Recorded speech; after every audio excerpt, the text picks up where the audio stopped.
हमें चाहिए pH 7.4। Buffer capacity maximum होती है जब सॉल्ट और एसिड का कंसंट्रेशन सेम होता है, मतलब pH should be nearly equal to pK. Check करो कौन सा पीके का वैल्यू 7.4 के सबसे क्लोज है। सो K2 आ रहा है, मतलब यहाँ पे बफर बनना चाहिए जिसमें फॉर्मूला हम यूज कर सकें पीएच इक्वल टू पीके2 लॉग सॉल्ट बाय एसिड। तो पीके मतलब ये बफर होना चाहिए कौन सा वाला, जिसमें सेकंड H प्लस हम एक्सचेंज कर रहे हो, मतलब H2PO4 minus and HPO4 2 minus वाला। ठीक है, सो तुम्हारा हमें एग्जैक्टली 7.4 चाहिए। मैं फॉर्मूला लिखता हूँ बोर्ड पर।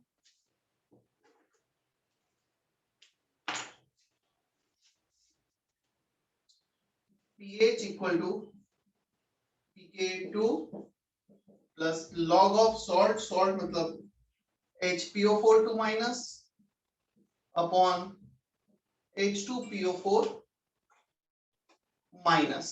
अब ये दे रखा है 7.4, ये है हमारे पास 8, तो ये रेशो हो जाएगा, कितना होगा रेशो, दैट शुड बी -0.6 और 0.6 होता है log 4, so log 1/4 होना चाहिए। Is that okay? log 1/4 is -0.6, तो मैच कर जाएगा। so 1/4 मतलब 25% है, 75 नहीं उससे भी ज्यादा, 20% है और 80% ही 20-80 के रेशो में होना चाहिए। चलो अब हम देखते हैं HCPO4 के कितने मिलीमोल्स दे रखे हमें, 15.15 मिलीमोल्स। सबसे पहले तो सारे H3PO4 को कन्वर्ट करना है H2PO4 माइनस में, तो यहां से 100% कंप्लीट होगा। 5 मिलीमोल्स NaOH के लग गए। To go from here to here 5 millimole NaOH required, so 5 millimole plus अब हमें जाना है H2PO4 से HPO4 2 माइनस, 1:4 रेशियो, तो 5 में से 4 को कन्वर्ट करना है, ये 4 बनने चाहिए, ये 1 बच जाना चाहिए, तो 4 मिलीमोल्स NaOH की यहां से यहां जाने में रिक्वायर्ड है, टोटल 9 मिलीमोल्स रिक्वायर्ड है। So number of millimoles of NaOH 9, that should be equal to volume of NaOH into molarity of NaOH।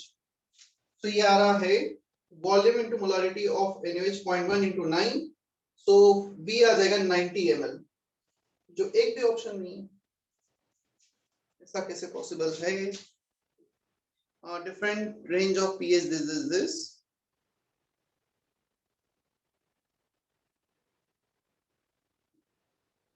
most appropriate buffer was chosen. Find the volume of 0.1 molar NaOH to be added in 50 ml of 0.1 molar H3PO4 to a buffer of pH 7.4. pH 7.4 A2 8 ले लिया, log salt, अच्छा मैंने ये गलत कर दिया, गलत में मैंने ये किया, ये हमारे पास 1 बचना चाहिए, सॉल्ट 1 होना चाहिए, HPO4 2 माइनस और एसिड 4 होना चाहिए, तो यहाँ पे 1 रिएक्ट करेगा, यहाँ पे 4 बचेगा, ये 1 बनेगा, तो ये जो 4 मिलीमोल्स लिया था दैट शुड बी 1, यहाँ पे 5 की जगह 6, आंसर विल बी 60 ml। तो मैंने गलती ये कर दी थी, इसको 4 ले लिया, इसको 1 ले लिया कैलकुलेशन में, जबकि ये 1 है 2 माइनस और -1 वाला 4 है। अभी क्लियर है क्या निशान? हाँ सर।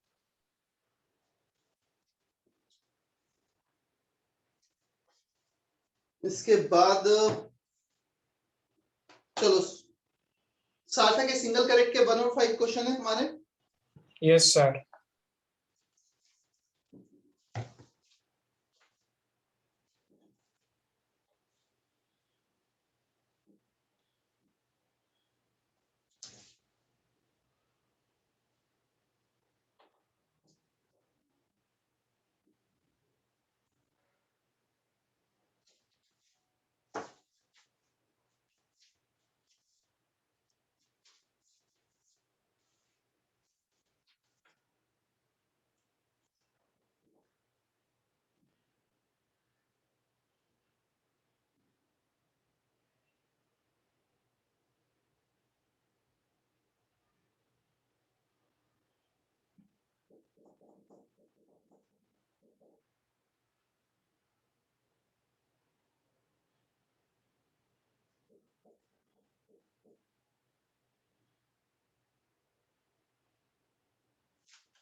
देखो 10 millimoles of this and 10 millimoles of this Na3PO4 means we are adding phosphate ion, sodium plus ion तो सेपरेट हो जाएगा, क्लियर।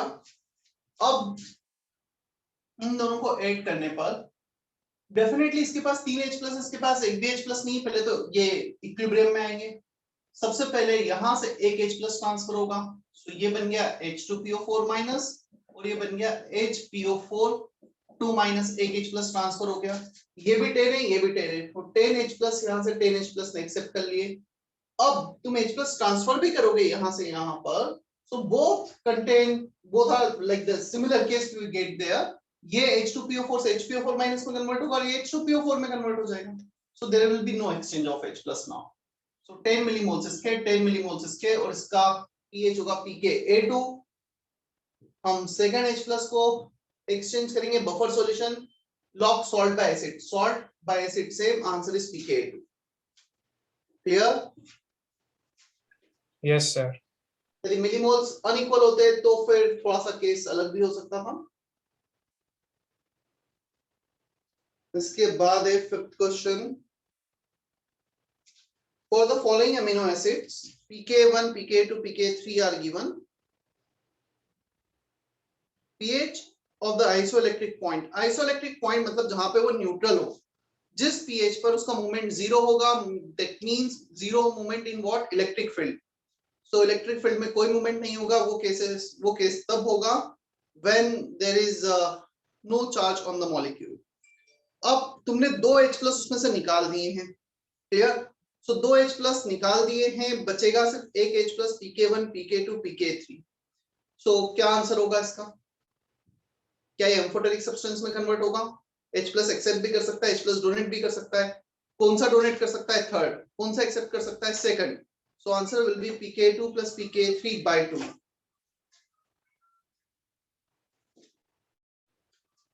आया समझ में? उसका आंसर डायरेक्ट हो जाएगा 8.96 प्लस 10.53 by 2। 10 plus 8 18, 19 by 2, 9.74 आना चाहिए इसका आंसर।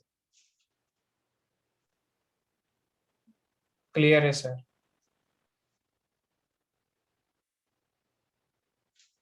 चलो पार्ट 1 कंप्लीट। पार्ट 1 के बाद आते हैं हम more than one option correct. Next 10 question more than one option correct. तुम अनम्यूट कर सकते हो, चैट बॉक्स में टाइप कर दो। Ninth. Which of the following statement are correct about the ionic product of water?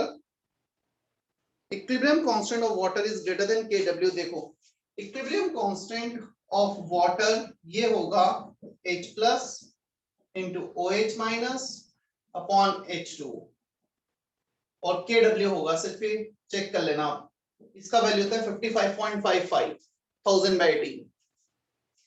ठीक है सर हाँ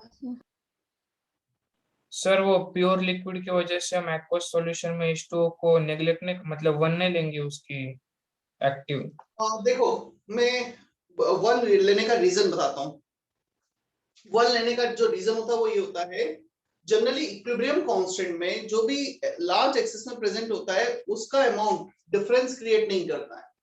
मतलब solvent is present in large excess amount तो उसको थोड़ा बहुत कम ज्यादा भी होगा तो कोई फर्क नहीं पड़ेगा, तो फर्क नहीं पड़ता है इसलिए हम उसको लिखते नहीं है मतलब उसको वन लिख देते हैं। वन मतलब कुछ भी नहीं लिखना है, क्लियर। बट यहाँ पर तुमसे इक्विलिब्रियम कांस्टेंट पूछा गया स्पेसिफिकली तो फिर हमें लिखना पड़ेगा। और further it is not pure H2O, यदि H प्लस OH माइनस उसमें प्रेजेंट है ये तो प्योर H2 कैटेगरी में तो नहीं होगा, यस सॉल्वेंट की कैटेगरी में जरूर आ सकता है, क्लियर। सो इसीलिए इसको कांस्टेंट एज्यूम करके K equilibrium into H2O is constant Kw। But यदि पूछ लिया गया तो फिर हमें बेसिक लॉजिक पता होना चाहिए, ठीक है। Yes sir. अब सेकंड उसमें ऑप्शन है पीके, पीके ग्रेटर देन pKw। सो पीके कितना होगा सर इसके बाद हो जाएगा। Any other doubt? More than one option correct.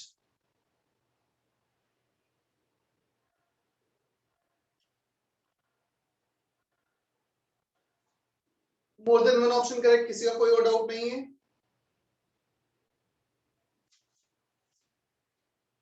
Compression second और fourth second and fourth.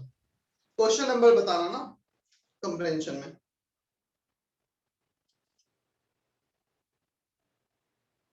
Question number बताओ।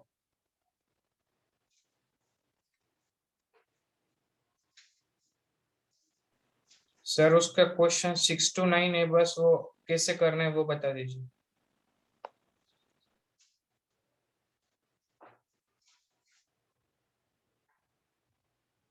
20 ml of weak base BOH is titrated with strong acid following experiment data pH is obtained.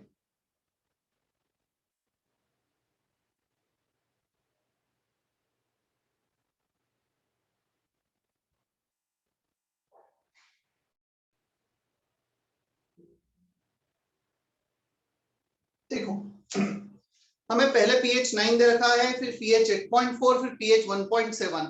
इससे मैं ये तो predict definitely कर सकता हूँ पहले दो केस में 100% बेस न्यूट्रलाइज नहीं हुआ होगा। यदि बेस 100% न्यूट्रलाइज हो जाता तो pH will be less than 7। Salt of weak base strong acid बनता है, स्ट्रॉन्ग एसिड ऐड कर रहे हैं।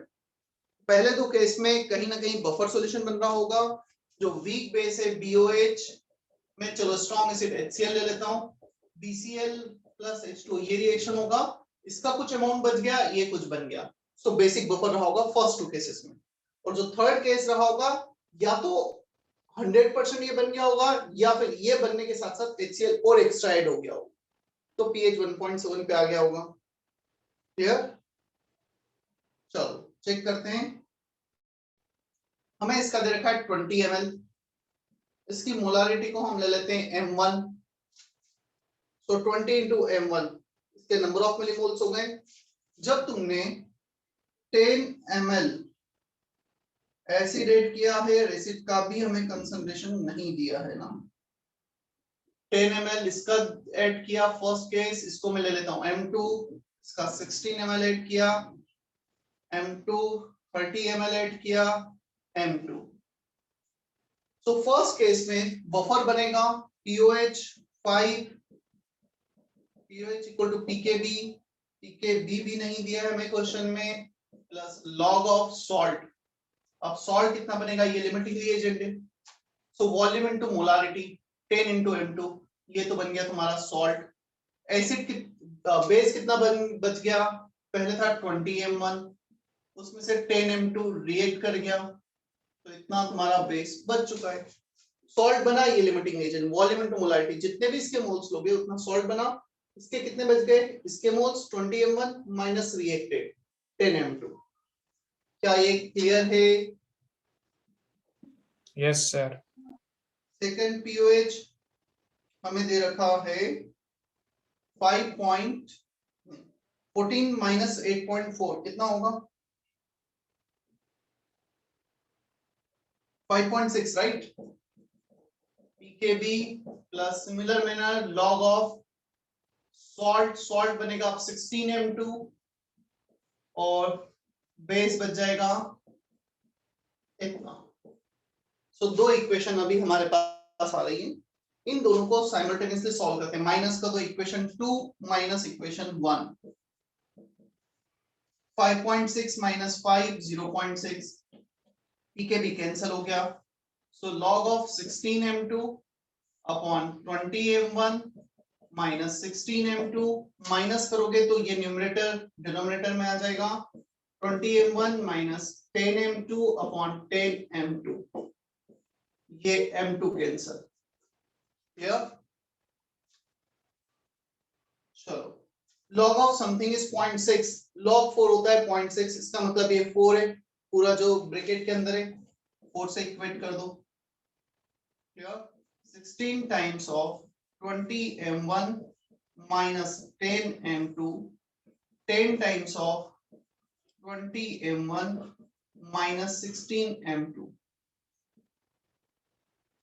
ये 4 4, ये 4 5 4, ये 0 0 0 कैंसल, क्रॉस मल्टीप्लाई करो, 5m1 minus 4m2 equal to twice of m1 minus m2.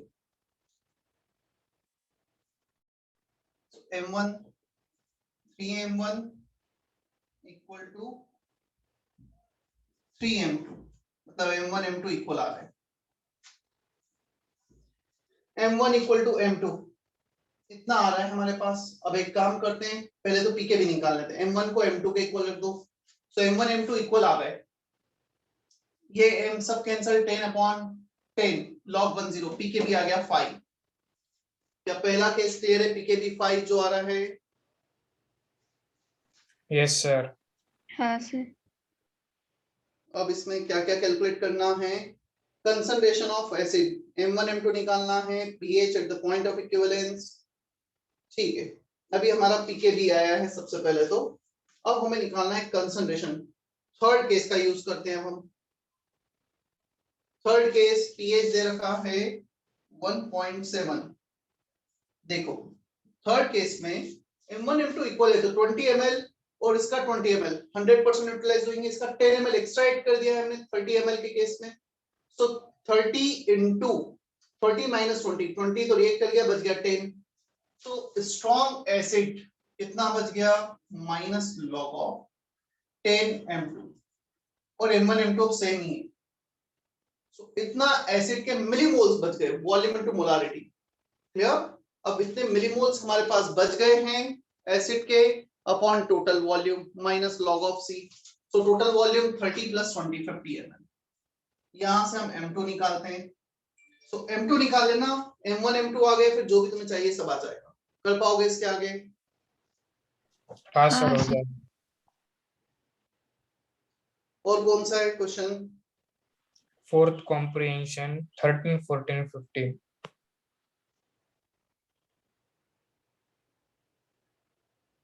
ठीक है, फोर्थ कॉम्प्रिहेंशन कितने बच्चों ने किया है ये सॉल्व? एटलीस्ट पहला पार्ट किया है।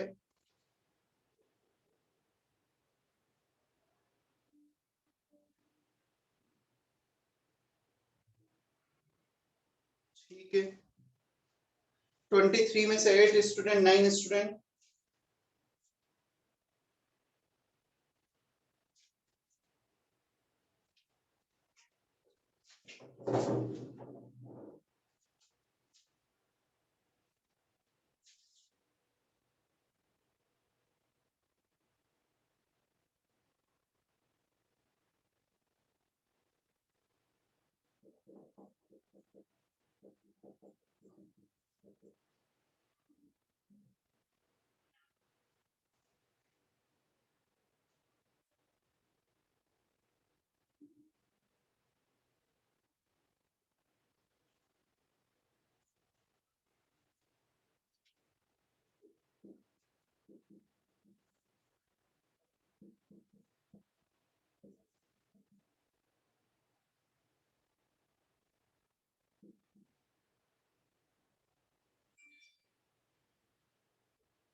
Okay. After carefully analyzing different intersection points, there this and this, answer which line represent protonated form of strong acid. चलो सबसे पहले तो स्ट्रॉन्ग एसिड कौन सा है हमें ये देखना है। HA है या HB है, मतलब ABCD में से कौन सा है प्रोटोनेटेड फॉर्म, मतलब HA और HB जिसमें प्रोटोन ऑलरेडी एडेड है, रिमूव नहीं किया है। एक काम करते हैं, जो भी स्ट्रॉन्ग एसिड होगा उसका प्रोटोनेटेड फॉर्म कम एग्जिस्ट करेगा। क्लियर? और जिसका प्रोटोनेटेड फॉर्म कम एग्जिस्ट करेगा वो स्ट्रॉन्ग एसिड हो जाएगा। अब सबसे पहले तो हमें ये देखना है कि ABCD में से प्रोटोनेटेड फॉर्म कौन से और जो दूसरा क्या दे रखा है डीप्रोटोनेटेड फॉर्म कौन से है। हम एक काम करते हैं, जहां पे H+ ज्यादा तो HA होगा, तो हम ले लेते हैं पीएच को काफी ज्यादा, समवेयर हियर। तो यहाँ पर यदि पीएच ज्यादा है, सॉरी पीएच कम है, पीएच कम है तो H+ ज्यादा है, तो HB का फ्रैक्शन ज्यादा। सो A एंड B, इनमें से एक HA है, एक HB है, HX एक HY है। So they are HX and HY। क्या इतना समझ में आता है? लोअर पीएच मतलब ज्यादा H+, तो ये फॉर्म एग्जिस्ट करेंगे तो इनका फ्रैक्शन ज्यादा होगा, जिसका फ्रैक्शन ज्यादा वो HX HY। C और D में से एक है X- और एक है Y-। क्या इतना हमें समझ में आता है?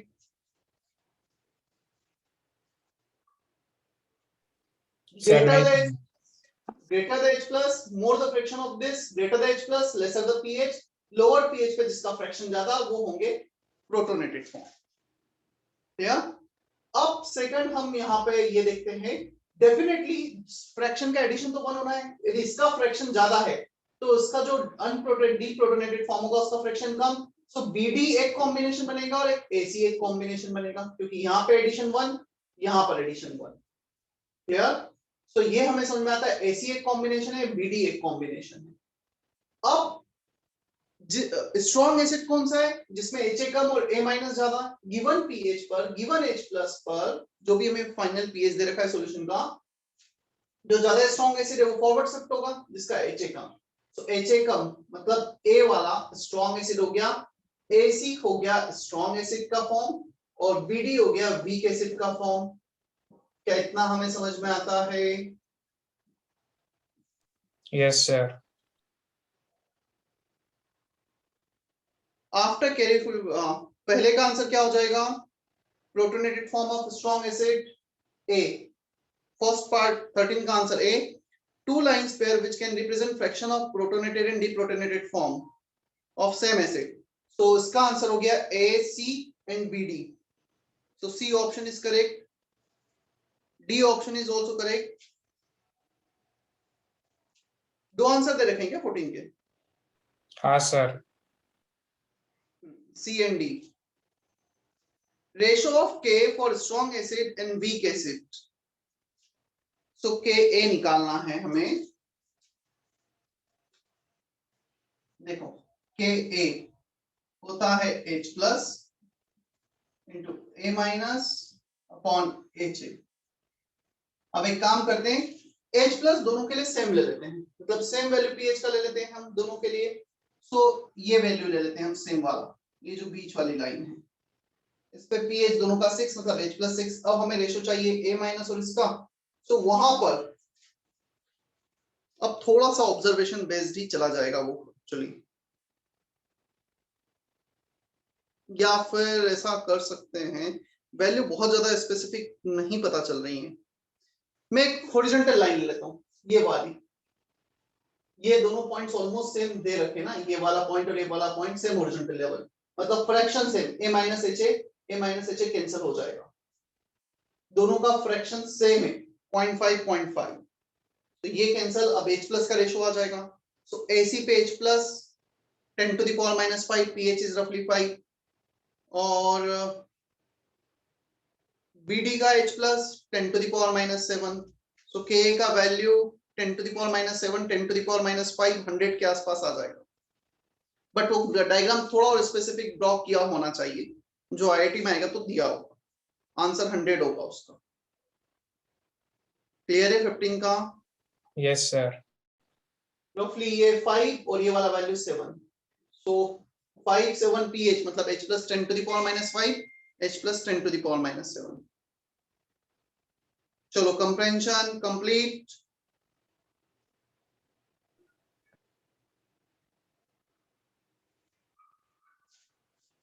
सर मैट्रिक्स में कॉम्प्रिहेंशन का 17, क्या? कॉम्प्रिहेंशन का 17। 17।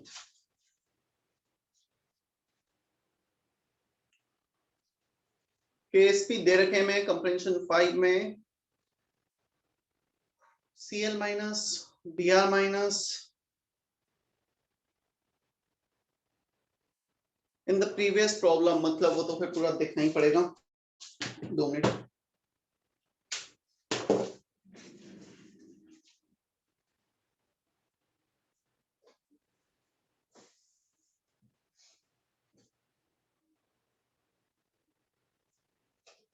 In the previous column, we'll find the precipitation of AgBr before AgCl. When AgCl just starts precipitating, then the total moles of AgNO3 externally added till the point is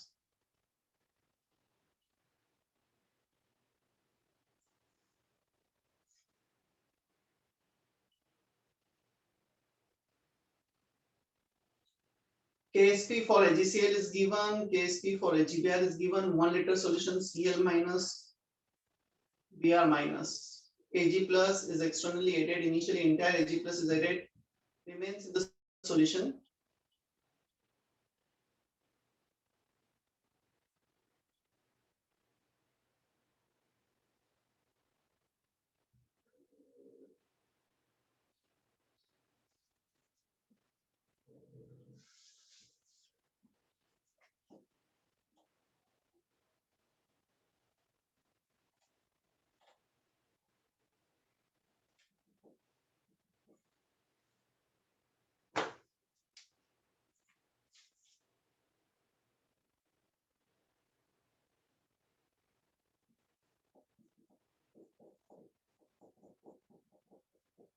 देखो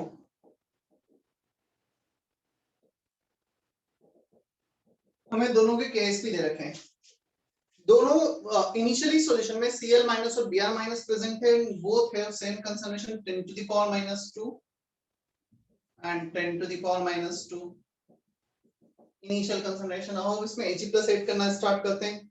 जैसे से हम Ag plus add करेंगे, सबसे पहले QsP इसके Ksp के equal हो जाएगा, ये प्रेसिपिटेट होगा, क्लियर? AgBr प्रेसिपिटेट होना स्टार्ट हो जाएगा। हमें देखा in the previous problem we will find the precipitation of AgBr before AgCl when AgCl just start precipitating the total moles of AgNO3 added।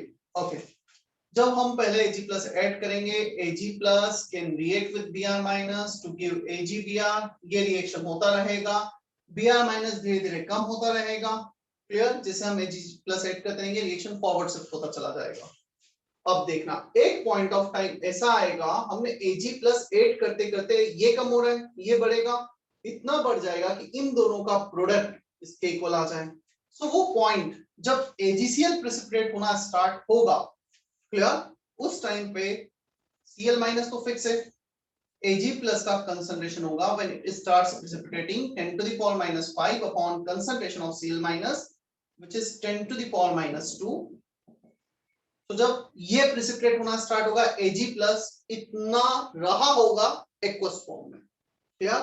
चलो, ये तो प्रेसिपिटेट हो ही रहा है, जैसे हम इसको ऐड कर रहे हैं, ये तो पहले ही इक्विलिब्रियम में आ गया था, तो Ag प्लस और ऐड करोगे फॉरवर्ड शिफ्ट होगा, सो Br माइनस तो कम होते ही जा रहा है। अब हम इसके लिए Ksp यूज कर लेते हैं, क्लियर? सो Ag प्लस कितना होगा 10 to the power minus 3 उस टाइम सॉल्यूशन में जब ये स्टार्ट होगा प्रेसिपिटेट होना, ये बनना चालू होगा, into concentration of Br minus equal to Ksp 10 to the power minus 7। so Br minus का कंसंट्रेशन आ रहा है 10 to the power minus 4। Clear? किस पॉइंट पे? ये पहले प्रेसिपिटेट हो रहा था, अब इसके साथ साथ AgCl भी प्रेसिपिटेट होने लगेगा, दोनों साइमल्टेनियसली प्रेसिपिटेट होंगे इस पॉइंट पर।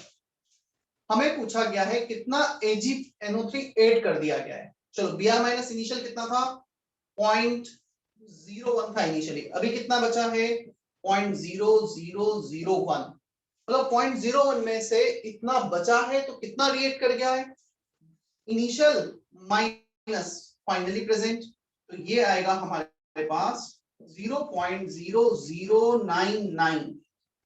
Is that okay? ये आ गया हमारे पास जो Br माइनस रिएक्ट कर गया, जितना AgBr बन चुका है, तो इतना Ag प्लस हम पहले ऐड कर चुके होंगे, क्लियर? इतना Ag प्लस हम पहले ही ऐड कर चुके होंगे, और ऑलरेडी सॉल्यूशन में कितना प्रेजेंट है Ag प्लस इतना, सो इतना प्रेजेंट है, इतना रिएक्ट कर गया, जितना ये रिएक्ट किया उतना ये भी रिएक्ट कर रहा है, सो प्रेजेंट प्लस रिएक्टेड दोनों को ऐड कर दो, 0.001 ये वाला पॉइंट 0.0099, सो कितना आ जाएगा 10 प्लस 99 कितना होता है 109। है कोई ऑप्शन ऐसा? हाँ सर, समझ में आया? समझा सर। मतलब उसमें कैलकुलेशन पार्ट बहुत ज्यादा नहीं है, बट यस अंडरस्टैंडिंग पार्ट है कि कब क्या होगा। इक्विलिब्रियम दोनों का होगा, पहले ये इक्विलिब्रियम अचीव करेगा, on further addition of Ag plus this reaction shifted in forward, ये कम होता जाएगा, ये बढ़ता जाएगा, और एक टाइम आएगा जब इसका भी इक्विलिब्रियम अचीव हो जाएगा। सर हम्म सर जब Ag प्लस AgCl के फॉर्म में भी प्रेसिपिटेट हो जाएगा, उसके बाद में वो साइमल्टेनियस इक्विलिब्रियम एस्टेब्लिश होगा ना? यस, इसीलिए I have used this two equilibrium, first equilibrium, second equilibrium, दोनों का इक्विलिब्रियम कांस्टेंट यूज कर लिया है मैंने।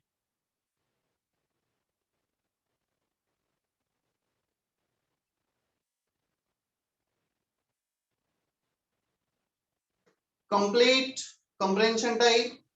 Yes sir. Matrix match, any doubt? Is there any doubt in matrix match? Fourth का option A. FeNO3 whole twice. Nitrate ion तो HNO3 का part है, इसका तो हाइड्रोलिसिस होगा नहीं। अब बचता है Fe2 प्लस, इसका हाइड्रोलिसिस होगा, only cationic hydrolysis. FeOH whole twice is a weak base, ठीक है।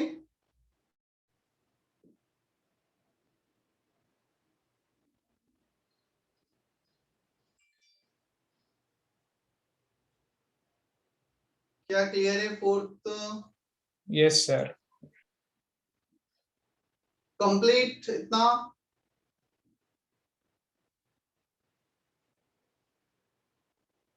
एक्सपर्टाइज डिस्कस करें या नहीं किया है अभी? हुआ है सर। किया है सर। कितने बच्चों ने किया एक्सपर्टाइज वाले क्वेश्चन?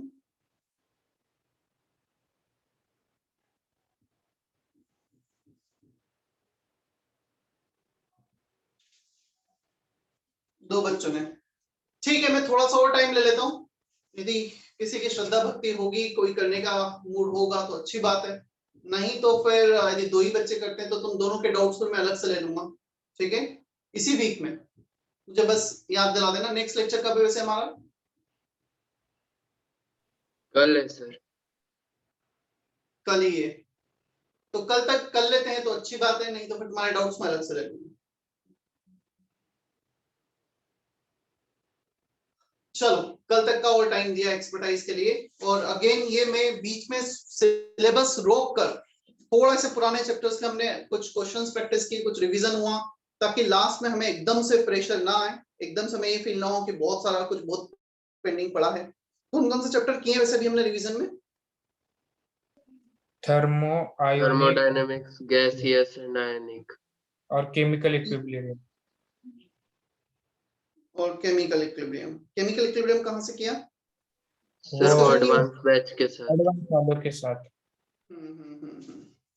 तो 4 चैप्टर हमारे हुए हैं। मैं एक दो चैप्टर अब आगे बढ़ाता हूँ, और उसके बाद फर्दर मैं 3-4 चैप्टर का फिर ले लूंगा discussion, right? Yes sir.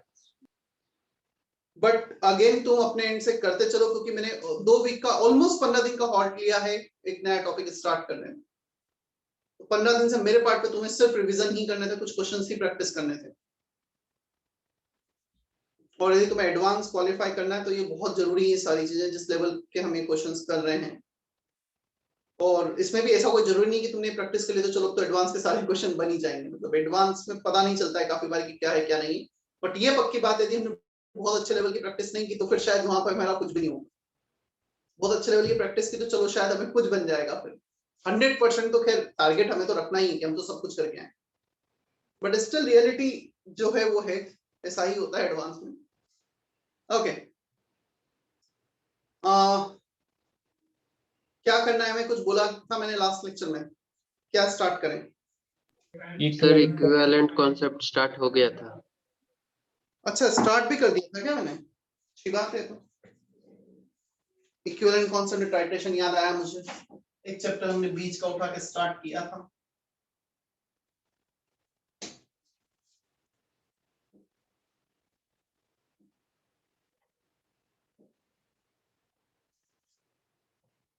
Okay, क्या था इक्विवेलेंट कॉन्सेप्ट इन टाइट्रेशन में लास्ट स्टडी?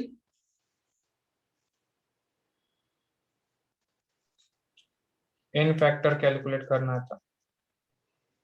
रिडॉक्स रिएक्शन का एग्जांपल देखा था, मुझे लास्ट एग्जांपल बताओ तो थोड़ा सा ध्यान आएगा कि कहां पे थे हम। Mn2O7 ओके ठीक है।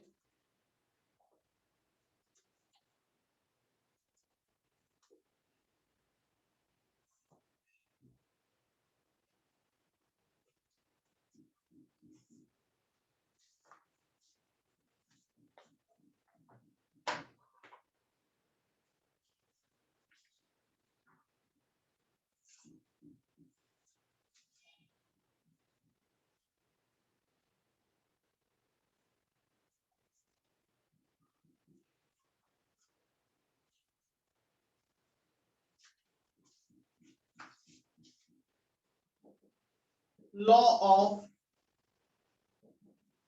chemical equivalence, quite useful law. Maximum titration process में ये लॉ का यूज आने वाला है। Clear? Law of chemical equivalence.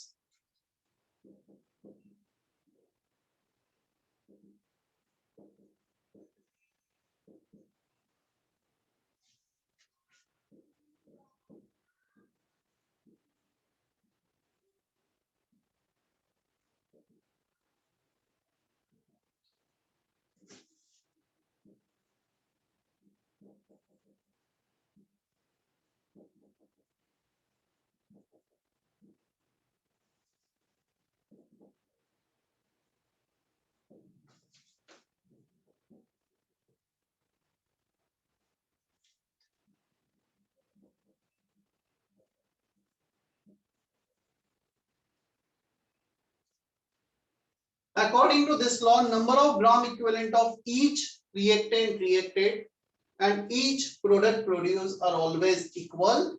That means if we have such kind of reaction, A plus B giving C plus D, then number of equivalent of A reacted equal to number of equivalent of B reacted equal to number of equivalent of C produced equal to number of equivalent of D produced. Clear? Number of equivalent reacted for reactant and produced for product. Is that okay? This is the law of chemical equivalence. अब question आता है, sir आपने लिख तो दिया, what is the explanation for this? क्या explanation है इसका? तो इसका एक्सप्लेनेशन ये है, एक मिनट बोर्ड पे सुनना, फिर कॉपी करना। Let's say A is undergoing oxidation change, B is undergoing reduction change. मुझे बताओ, क्या बैलेंसिंग ऑफ redox रिएक्शन में हम हमेशा ये करते हैं the number of electron loss equal to number of electron gain? ऐसा किया जाता है क्या? Yes sir. अब if A is losing 5 moles of electron, जितने भी मोल्स हैं सब मिला के 5 मोल इलेक्ट्रॉन लूज कर रहे हैं, तो B कितने गेन करेगा? 4, 5 या 6 कितने गेन करेगा? 5 एग्जैक्टली 5 ही करेगा, हवा से तो इलेक्ट्रॉन आएंगे नहीं, जितने में लूज करूंगा उतना ही कोई गेन करेगा, जितने में गेन करूंगा उतना कोई लूज कर रहा होगा। So total electron loss will be 5, total electron gain will be 5, तो इक्विवेलेंट तो सेम आना ही है। और जब तुम A से C बना रहे हो तो इलेक्ट्रॉन लॉस हो रहे हैं, C से A पे जाओगे तो same number of moles of electron gain हो जाएंगे। तुम्हें याद है स्टोइचियोमेट्री हमने एक फोर्थ मेथड लिखा था 11th स्टैंडर्ड में, फैक्टर लेवल मेथड, पीओएसी मोल मेथड, और एक लिखा था इक्विवेलेंट कांसेप्ट। वो वहां पे ना करा के प्रॉपर चैप्टर है अलग से। तो हम किसी भी केमिकल रिएक्शन में नंबर ऑफ इक्विवेलेंट को इक्वेट कर सकते हैं। अब क्वेश्चन आता है नंबर ऑफ इक्विवेलेंट के हमारे पास कौन कौन से फॉर्मूले हैं? सो नंबर ऑफ इक्विवेलेंट के जितने भी फॉर्मूले मैं सारे एक बार लिख देता हूं। Basic formula weight in gram upon molar weight, पहला फॉर्मूला। सेकंड वेट नहीं, equivalent weight, weight in gram upon molar weight into n factor. Weight by molar weight को क्या लिखेंगे हम? Number of moles. So number of moles into n factor. Number of moles को हम लिख सकते हैं molarity into volume into n factor. Molarity into n factor can also be written as normality, capital N into n factor. So these are the various formulas to calculate number of equivalent.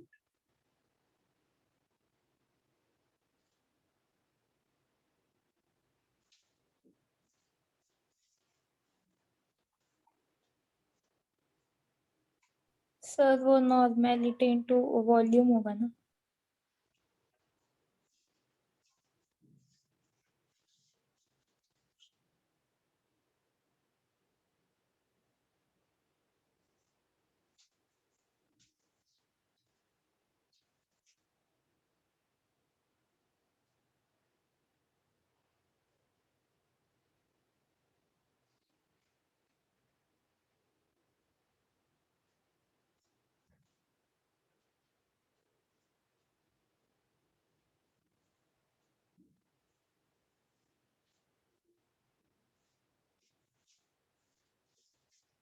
क्या हमने ये भी लिखा था equivalent weight of ax by is equivalent weight of a plus equivalent weight of b?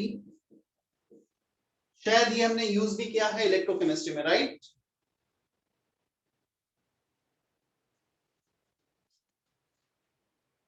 यश, विधि, शिवम, कुछ याद आया? किया है ऐसा हमने?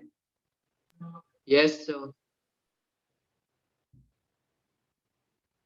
यश एंड विधि दोनों की आवाज नहीं आई मुझे। अच्छा, हमारा तो Yes, sir. कि कैमरा ऑन रखना है, तुमने एक लेक्चर रखा और उसके बाद बंद कर दिया। हुआ था ना ऐसा डिसाइड कि कैमरा ऑन रखना है अभी? और शायद तुम दूसरे लेक्चर में, मैथ्स के लेक्चर में रखते भी ऑन, राइट? नहीं सर। नहीं सर। नहीं सर, क्यों नहीं रखते हो तुम? सिर्फ स्टार्टिंग में रखने के लिए बोलते हैं sir.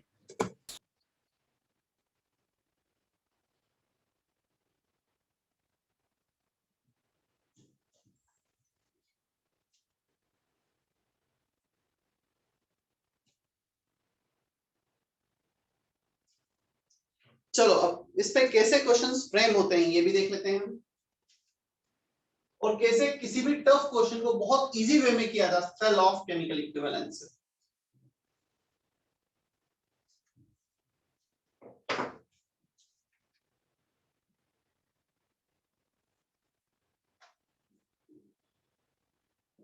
Find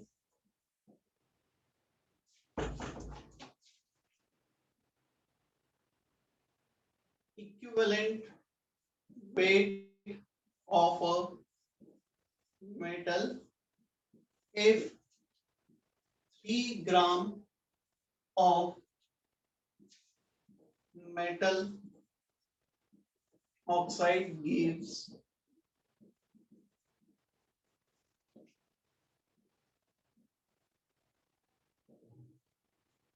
find equivalent weight of a metal if 3 gram of metal oxide gives 5 gram of metal chloride। इस टाइप का पहला क्वेश्चन है, मैं सॉल्व करता हूं। So metal oxide MxOY can give metal chloride, कुछ ऐसा रहा होगा reaction. XYZ we don't know the valency, just XYZ लिख दिया हमने here।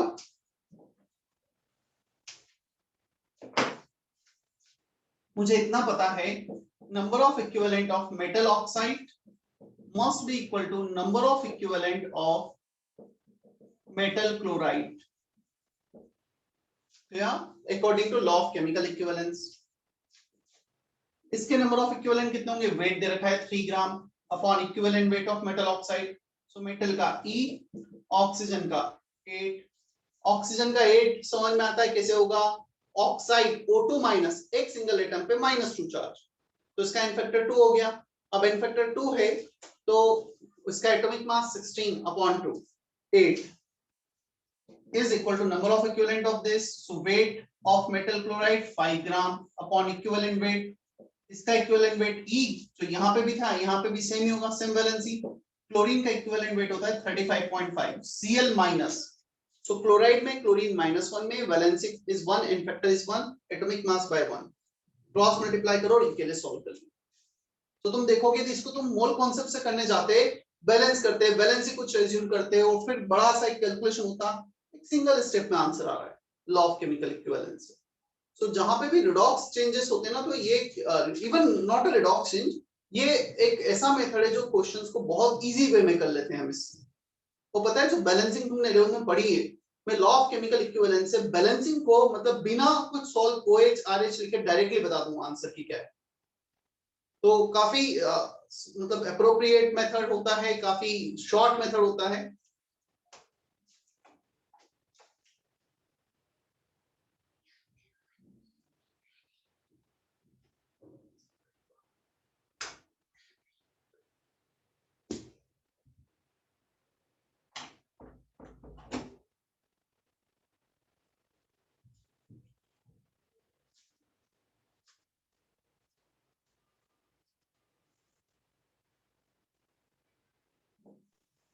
सो हम्म, तो वो E+8 को एक बार और एक्सप्लेन कर दीजिए ना।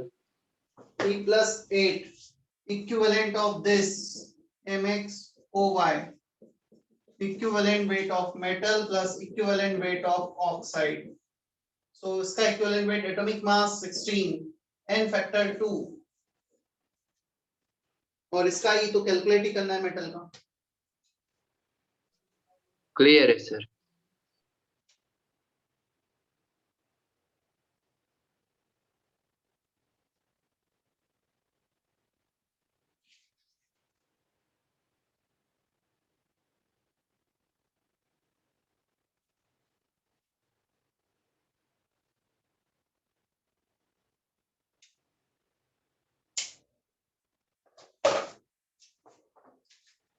सार्थक सोनवाने साइमा सही समझ में आया इतना? Yes sir. Yes sir. सही बटगुजर?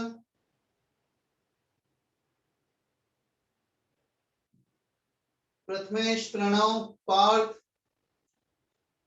Yes sir. Yes sir. ठीक है। और अब मैं ये बोल रहा था, नासिक डिस्ट्रिक्ट में, मतलब सिटी में तो नहीं बट डिस्ट्रिक्ट में परमिशंस मिल गई हैं 9 to 12 स्कूल्स को, कोचिंग को, सबको, एंड वी आर होपिंग कि हमें भी परमिशन जल्दी मिल जाए। But if anybody wants to come for self study तो वो आ सकता है। मतलब अपना 4th फ्लोर पे क्लासरूम्स वगैरह ओपन कर दिए गए सेल्फ स्टडी के लिए।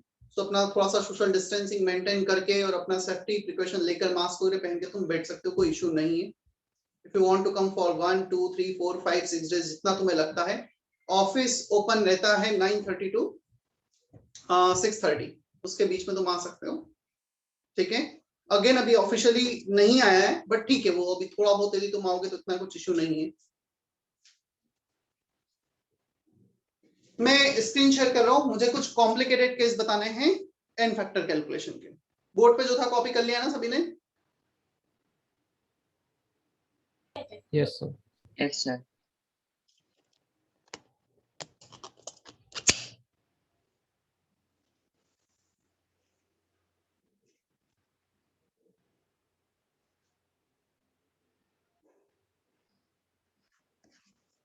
तुम्हें हेडिंग लिखना है वैसे, n factor calculation for complicated cases, ऐसा कर लो, एन फैक्टर कैलकुलेशन कर लो, जो भी तुम्हें लिखना है।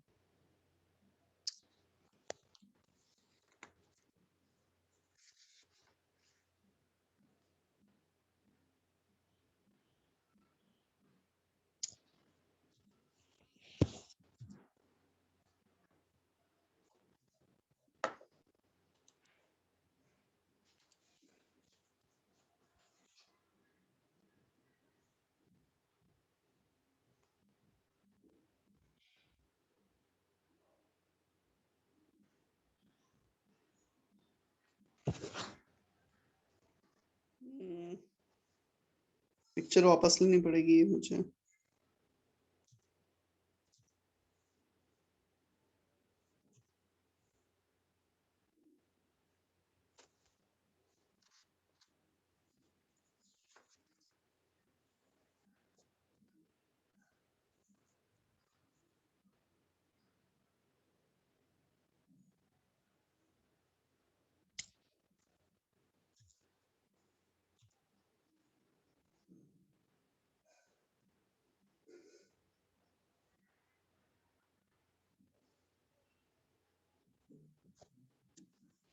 Is it visible properly? Yes, sir. Yes, sir. Okay. First case, complicated case में फर्स्ट केस है हमारा इक्विवेलेंट वेट और n factor both are same thing, n factor आ गया तो इक्विवेलेंट वेट आ जाएगा of a substance in which both cation and anion oxidise. यहां पर दो सब्सटेंस केटायन भी ऑक्सीडाइज हो रहा है और एनायन भी ऑक्सीडाइज हो रहा है। कॉपर +1 से +2 में जा रहा है, सल्फर -2 से +4 में जा रहा है। So when both are undergoing oxidation change or both are undergoing reduction change, या तो दोनों गेन करें या दोनों लूज करें एक ही मॉलिक्यूल में से। देखो यदि दोनों ने लूज किए तो क्या होगा, number of electron lost by the first substance plus number of electron lost by the second substance पर मॉलिक्यूल।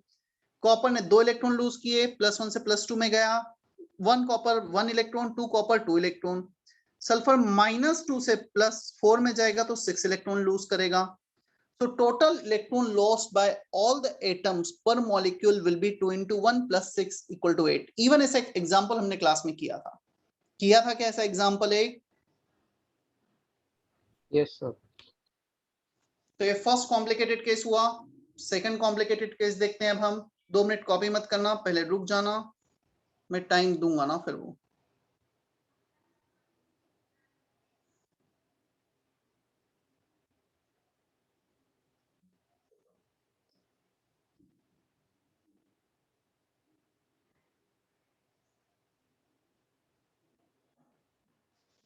देखो equivalent weight or n factor calculation for the disproportionation reaction.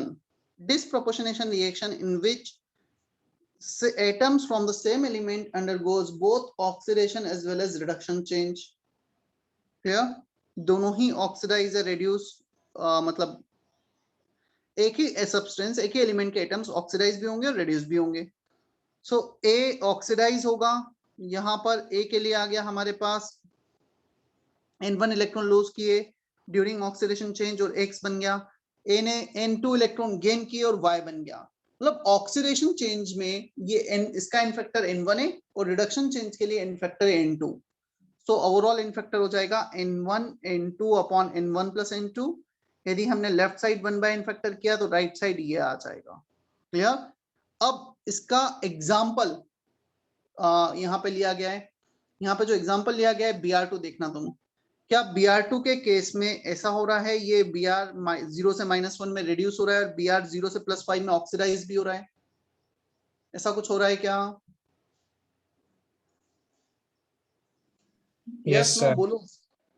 अब यहाँ पर जो Br2 से Br माइनस जा रहा है, रिडक्शन हाफ में इसका n फैक्टर n2 है 2। 0 से -1 कितने ब्रोमीन है, 2 ब्रोमीन, तो यहाँ पर n फैक्टर आ गया 2। 0 से +5 तो यहाँ पर n फैक्टर इसका आ जाएगा 10। 0 से +5 गया, 5 का चेंज, 2 ब्रोमीन एटम पर molecule, n factor is 10। So n1 n2 का वैल्यू आ गया 2 and 10। तुम ओवरऑल n फैक्टर निकालोगे इस एग्जांपल के लिए, सो 2 into 10 20 upon 2 plus 10 12 आ जाएगा, that is 5/3 20/12। Is that okay? बोलो जल्दी, समझ में आया नहीं आया? हाँ सर। समझो। समझा। अब क्वेश्चन आता है कि ये फॉर्मूला आया कहां से, n1 n2 upon n1 plus n2। हमें पता तो लग गया है फॉर्मूला है, कहां से आया, उसका डेरिवेशन बी में किया हुआ है, बी पार्ट में। ठीक, चलो पहले एक काम करो, जितना भी इस पे दिख रहा है उतना कॉपी कर लो, पूरा पेज कॉपी करो पहले तो एक बार।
हो गया कॉपी?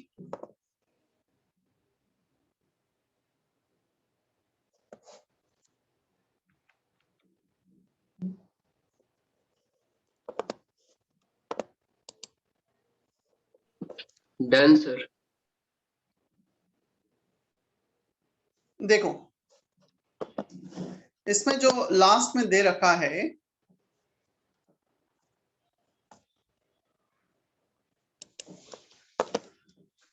बी वाला part, total number of electron transferred in balancing half reaction, यहाँ पे जितने भी नंबर ऑफ इलेक्ट्रॉन ट्रांसफर हुए हैं हाफ रिएक्शन में divided by number of molecules in the balance reaction. ये कैसे लिखा है देखना समझना इसे। यहां पर हमें ये लिखा हुआ है Br2 giving 2Br minus, so total half reaction में 10 इलेक्ट्रॉन ट्रांसफर हुए। सेकंड हाफ रिएक्शन का हम चेक करते हैं उसमें कितने इलेक्ट्रॉन ट्रांसफर हुए, उसमें भी 10 इलेक्ट्रॉन ट्रांसफर हुए कंप्लीट बैलेंस रिएक्शन में, और 10 होने भी चाहिए तभी तो हम उसको ऐड करके कैंसिल कर पाएंगे। सो किसी भी एक हाफ रिएक्शन में जितने इलेक्ट्रॉन ट्रांसफर होंगे सेकंड हाफ रिएक्शन में भी मल्टीप्लिकेशन के बाद तो उतने ही इलेक्ट्रॉन ट्रांसफर होंगे। So the number of electron transfer in the half reaction in oxidation half reaction and reduction half reaction will be same, और after multiplying this coefficient 5 factor 5 तो same आने भी चाहिए। अब जब हम इस रिएक्शन को ऐड कर रहे हैं टोटल 10 इलेक्ट्रॉन्स आर ट्रांसफर, कितने Br2 के मॉलिक्यूल 10 इलेक्ट्रॉन ट्रांसफर कर पा रहे हैं, Br2 के यहाँ पे जो मॉलिक्यूल्स दिए हैं वो दिए हैं लास्ट में 6, क्या 6 मॉलिक्यूल्स दिए हैं यहाँ पर लास्ट में इस पॉइंट पर सबसे नीचे बैलेंस रिएक्शन में। Yes sir. अब ये जो 6 मॉलिक्यूल्स दिए हैं इसका मतलब है 6 मॉलिक्यूल मिलकर 10 इलेक्ट्रॉन को ऑक्सीडाइज कर पा रहे हैं, 10 इलेक्ट्रॉन को रिड्यूस कर पा रहे हैं, 10 इलेक्ट्रॉन ट्रांसफर कर पा रहे हैं। तो हमारा जो n फैक्टर है नंबर ऑफ इलेक्ट्रॉन ट्रांसफर पर मॉलिक्यूल, सो 6 से डिवाइड कर दिया 10/6 आ गया, तो 10/6 कितना होगा 5/3। Is that okay? अब इसको यदि मैं डिराइव तुम्हें थोड़ा सा डेरिवेशन का आइडिया दूं कि डेरिवेशन n1 n2 कहां से आया है। N1 N2 are the number of electron transferred in oxidation half and reduction half. So oxidation half में कितने इलेक्ट्रॉन ट्रांसफर हुए थे, यदि हम ऑक्सीडेशन हाफ का देखेंगे नंबर ऑफ इलेक्ट्रॉन ट्रांसफर तो N1, रिडक्शन हाफ में N2।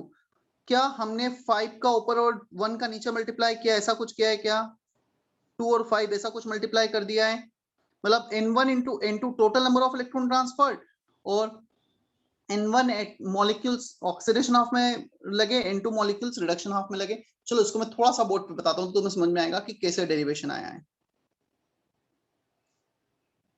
ये मैं बोर्ड पे बता देता हूं।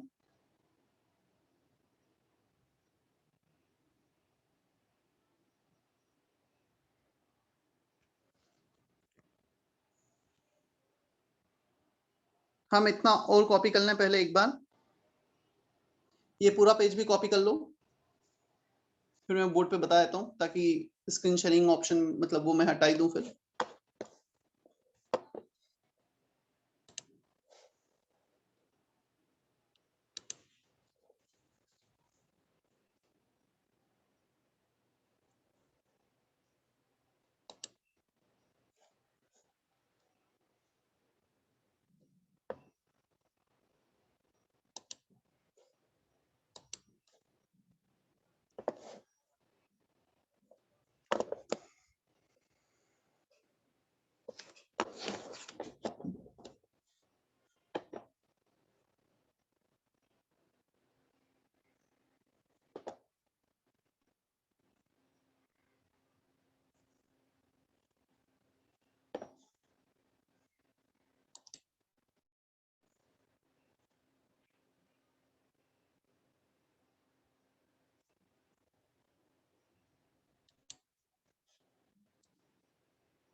हो गया है कॉपी?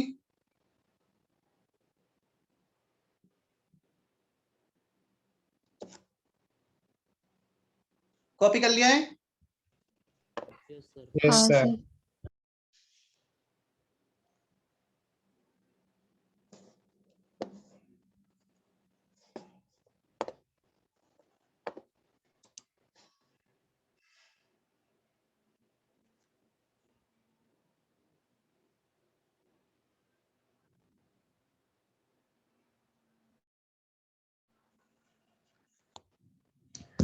फोर्थ केस मैं एक्सप्लेन कर देता हूं यहाँ पर। इक्विवेलेंट वेट और n factor when only a part of a substance undergo oxidation और reduction change. You can observe here chlorine exists in -1. In the product side, some part of chlorine is in -0 and some part of it remains in the -1. So HCl में जो Cl-1 है उसका कुछ part oxidise हो रहा है, कुछ part अभी भी KCl और CrCl3 में -1 के फॉर्म में ही है। When some part of a substance undergoes oxidation or reduction change, अब इस केस में हम क्या करते हैं, law of chemical equivalence use कर लेते हैं। Number of equivalent of this equal to number of equivalent of this. अब इसके कितने इक्विवेलेंट होंगे? बैलेंस रिएक्शन क्या है? 1 mole of K2Cr2O7 reacting with 14 moles of HCl, moles into n factor, number of equivalent moles, 14 moles HCl के react कर रहे हैं 1 मोल K2Cr2O7 से into n factor। तो यहां से हमारे पास n फैक्टर आ जाएगा 6/14। क्या इतना हमें समझ में आता है क्या किया इस केस में? Yes sir. इसको एक और तरीका इंटरप्रेट करने का, बैलेंसिंग तो डेफिनेटली रिक्वायर्ड होगी इसमें, नहीं तो हमें पता नहीं चलेगा कितने Cl माइनस कहां से किस में जा रहे हैं। 14 Cl माइनस है हमारे पास यहाँ पर, so out of 14 Cl minus you can observe only 6 Cl is going from -1 to 0। मतलब 14 Cl माइनस मिलकर टोटल 6 इलेक्ट्रॉन ट्रांसफर कर पा रहे हैं, 6 क्लोरीन 0 में आ रहे हैं। ठीक है, सो 6 क्लोरीन 0 में आ रहे हैं, सो नंबर ऑफ इलेक्ट्रॉन ट्रांसफर 6। कितने मॉलिक्यूल्स HCl के इन्वॉल्व हैं? 14। बचे हुए 8 में तो कोई चेंज ही नहीं हो रहा है, तो 14 HCl मिलके सिर्फ 6 इलेक्ट्रॉन ट्रांसफर कर पा रहे हैं। सो number of electron transfer 6 upon number of molecules 14। तो कैसे भी इंटरप्रेट कर सकते हो, दोनों तरीके से जा सकते हो। क्लियर है? Yes sir.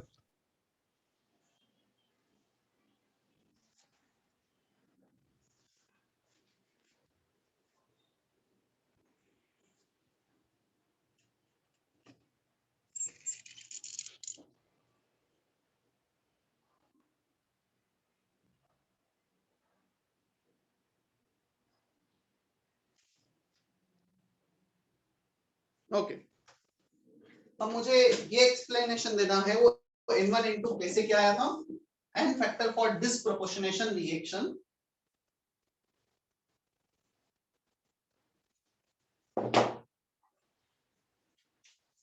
देखो, A ऑक्सीडाइज हो रहा है, कुछ X बना, n1 इलेक्ट्रॉन ट्रांसफर हुए। A रिड्यूस हो रहा है, Y बना, कुछ n2 इलेक्ट्रॉन ट्रांसफर हो रहे हैं। So number of electron transfer in oxidation half is n1, in reduction half is n2। जब तुम इसको बैलेंस करोगे तो इसमें n2 का मल्टीप्लाई करोगे, इसमें n1 का मल्टीप्लाई करोगे ताकि इलेक्ट्रॉन कैंसिल हो जाए, और दोनों को ऐड करोगे। सो A का कोफिशिएंट n2, A का coefficient n1, n1 plus n2 A, n1 n2 electron cancel हो गए, n1x plus n2y। Half reaction में कितने इलेक्ट्रॉन ट्रांसफर हुए? n1 into n2, loss n1 into n2, gain. So number of electron transfer n1 into upon number of molecules involve. Total कितने molecules का involvement है? m1 plus n2। So this is the n factor, number of electron transferred per molecule. Total electron transfer n1 n2 upon total number of molecules n1 plus n2। Clear है? Yes sir. तो ये उसका derivation हो गया, जिसके हमने कुछ examples में लिखे थे। फिर Br2 वाला एग्जांपल, H2O2 वाला एग्जांपल। तो ये कुछ कॉम्प्लिकेटेड केस थे एन फैक्टर कैलकुलेशन के जो हमने देखे हैं, लॉ ऑफ केमिकल इक्विवेलेंस देखा है। क्या इतना क्लियर है सभी को अभी? तुम्हें इसका बुकलेट मिला है या नहीं मिला है? मिल गया सर। मिल गया है, गुड।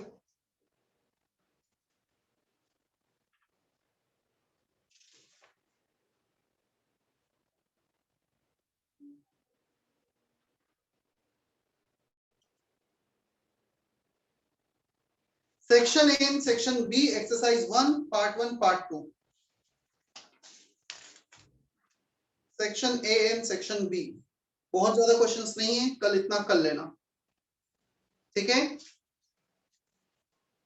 फिर कल हम टाइट्रेशन स्टार्ट करते हैं, और एक्सपर्टाइज यदि कल लोगे तो उसके भी डाउट ले लेते हैं। सर यस सर अभी हम जो टाइट्रेशन पढ़ेंगे उसमें एसिड बेस वाला टाइट्रेशन फिर से आएगा क्या? एक थोड़ा सा देख लेंगे हम लॉ ऑफ केमिकल इक्विवेलेंस पे बेस्ड कुछ, बट वो पूरा इंडिकेटर्स वगैरह ऑलरेडी हमने किया है ना, आयोनिक में नहीं किया है, किया है सर। तो Yes. वो वाला पार्ट नहीं आएगा। लॉ ऑफ केमिकल इक्विवेलेंस का कैसे यूज करते हैं वो आ जाएगा, ठीक है? हाँ सर। चलो सेशन एंड कर रहा हूँ फिर मैं आज का।